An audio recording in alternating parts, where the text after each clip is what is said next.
সিংহাসনে বসলো রাজা, বাজলো কাঁসর ঘণ্টা, ছটফটিয়ে উঠল কেঁপে মন্ত্রী বুড়োর মনটা। বললে রাজা, মন্ত্রী তোমার জামাই কেন গন্ধ? মন্ত্রী বলে, এসেন্স দিছি, গন্ধ তো নাই মন্দ। রাজা বলেন, মন্দ ভালো দেখুক শোকে বদ্যি। বদ্যি বলে, আমার নাকে বেজায় হলো সর্দি।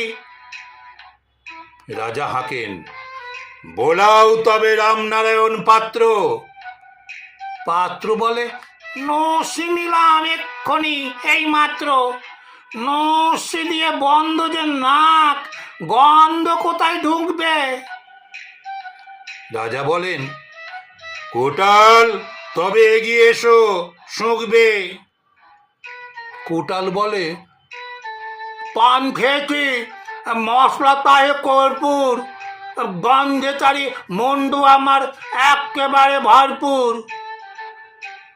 রাজা বলেন, আসুক তবে শের পালোয়ান ভীম সিং। ভীম বলে, আজ করছে আমার সমস্ত গা ঝিমঝিম, রাত্রে আমার বোখার হলো, বলছি হুজুর ঠিক বাত। বলেই শুলো রাজসভাতে চক্ষু বুঁজে চিৎপাত।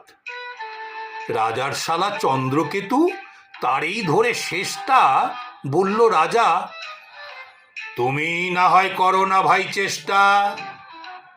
চন্দ্র বলেন, মারতে চাও তো ডাকাও না কো জল্লাদ, গন্ধ শুকে মরতে হবে, এ আবার কি আহ্লাদ।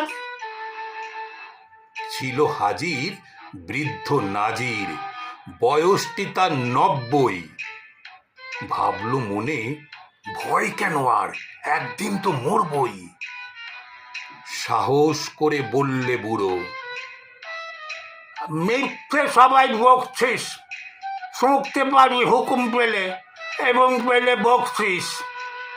রাজা বলেন, 1000 টাকা ইনাম পাবে সদ্য। তাই না শুনে উৎসাহেতে উঠল বুড়ো মদ্য। জামার পরে নাক ঠেকিয়ে শুঁকল কত গন্ধ, রইল অটল, দেখল লোকে বিস্ময় বাগ বন্ধ। রাজ্য হলো জয় জয়কার, বাজলো কাঁসর ঢক্কা। বাপরে কি তেজ বুড়োর হাড়ে, পায় না সে যে অক্কা।